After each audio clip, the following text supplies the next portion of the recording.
Good afternoon, Dylan. It's Monday, and I hope you're feeling better. Having a cold or being sick or having the flu or whatever it is, it almost always sucks.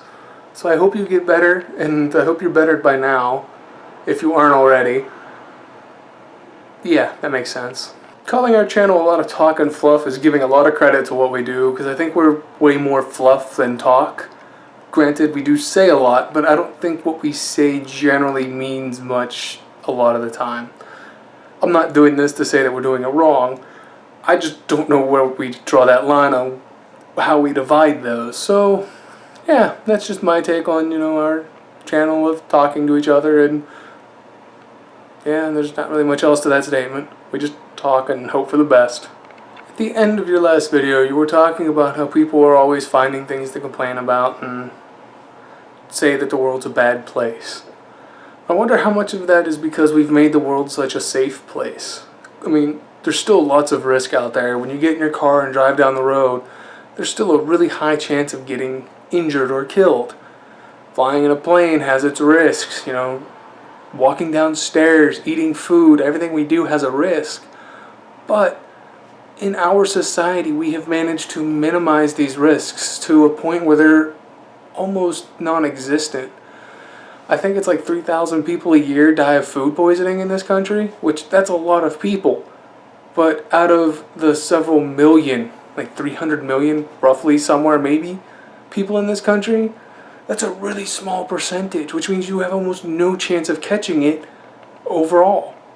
I mean, at least dying from it. You may catch it, but you're probably not going to die from it.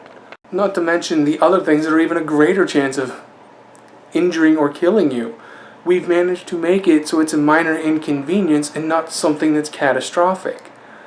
I wonder how much of this has caused us to search for these things and just mentally overinflate them, like dying from a terrorist attack in a country that has almost no terrorist attacks to begin with.